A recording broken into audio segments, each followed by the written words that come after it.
Hey guys, what's up? Welcome to my man cave. Today I'm going to be looking at the Olympus Stylus Epic, or as it's more commonly known here in the UK as the Olympus MJU II. This little beauty. Stay tuned.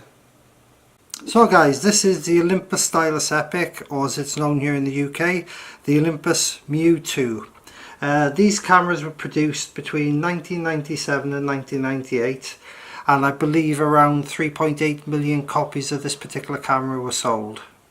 This camera takes about a third to half second to switch on. To switch the camera on, we pull this lever to the door to the right.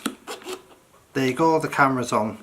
This camera is also weather sealed, but I believe that the seals on the inside need to be changed around every 3 years, so this particular model probably isn't weather sealed anymore, but not to worry about that. So also on the front of the camera we've got the lovely Olympus 35mm f2.8 lens. This is a really great lens and it is capable of capturing some fantastic images. Also on the front of the lens we have the small square here. I don't know whether you can see it, but that's the view through the viewfinder at the back. We've also got the exposure meter and we've got the flash. Now this flash isn't particularly powerful. I think it goes from around 14 inches to 13.5 feet, and in metric terms that's around about 34-35 centimeters to around 4 meters. So it's not particularly powerful, but it's there and it's useful. This camera uses CR123 batteries and they're pretty ready available in most places, most sort of convenience stores or hardware stores. To install the battery, at the bottom of the camera we've got this lever to the door. We pull that, opens the door, and your battery goes in this compartment here. Looking at the back of the camera, we've only got two buttons. We've got this button here, that's for the self timer. You press it once, there you go, that's the self timer on. The self timer is 10 seconds, so simple button press. Press it again, switches off. Whenever you switch this camera on, it automatically switches the flash on, which can be quite frustrating, so especially if you're doing street photography. The last thing you want to do is have somebody's flash in the face, unless that's the look you're going for. So as I'll show you now, every time it comes on, the flash fires. So to turn the flash off, and I'd recommend doing this every time, you press the flash button twice. Now the flash is off. And looking at the flash modes, I'll just come back to the beginning one. As the camera comes on, it comes on with automatic flash. So it's just an automatic flash. You press it once and you get red eye reduction. Now if you've ever used red eye reduction before, you know that it sets off a series of flashes. So it basically opens the pupil of the eye, so it stops red eye. And I'll demonstrate that now.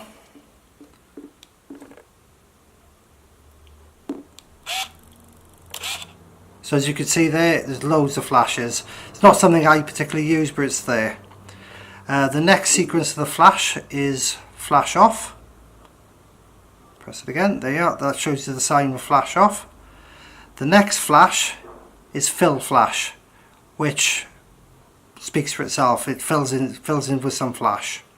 The third one is nighttime flash photography. What that allows you to do is to let some of the ambient light into the camera before the flash fires. And the last mode is nighttime flash photography with red eye reduction.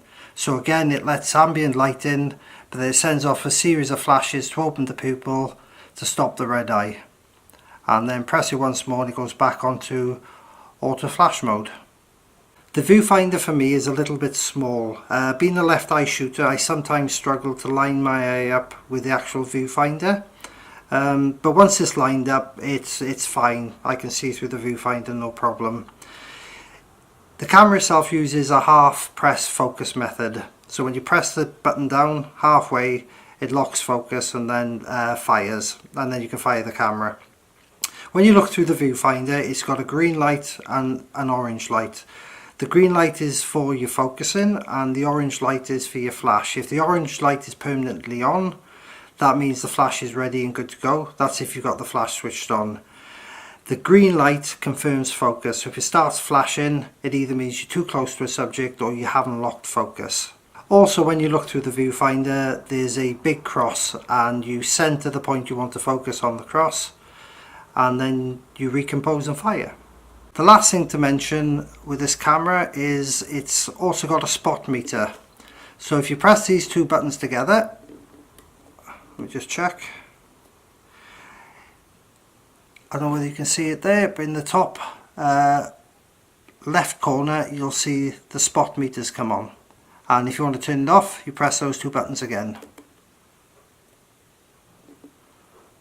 So this camera is also DX coded, so you can't change it's fully automatic, so you can't change the aperture, you can't change the shutter speed, and you can't change the coding on the film. So if it's an ASA 400 film, it's 400 in the camera.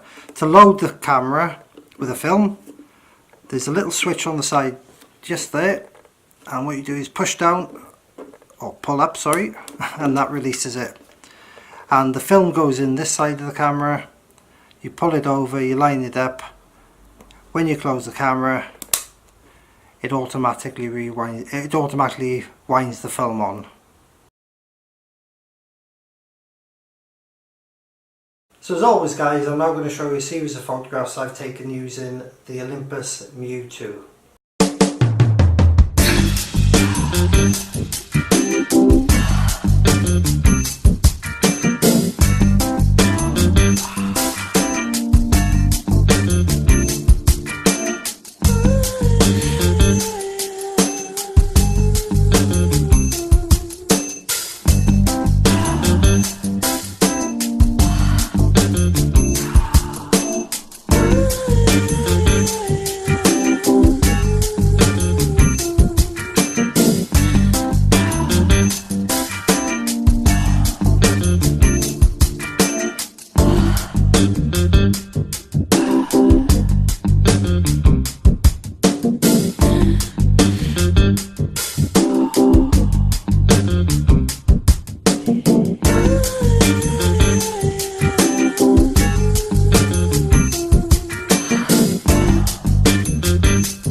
So in conclusion guys, is it worth buying the Olympus MJU II today?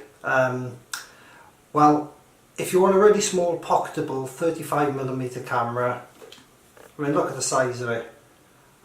It's absolutely tiny and it definitely fits in your pocket. So if you're after a 35mm pocketable camera that's got reasonably good autofocus, can produce fantastic images, then yeah, by all means get one of these.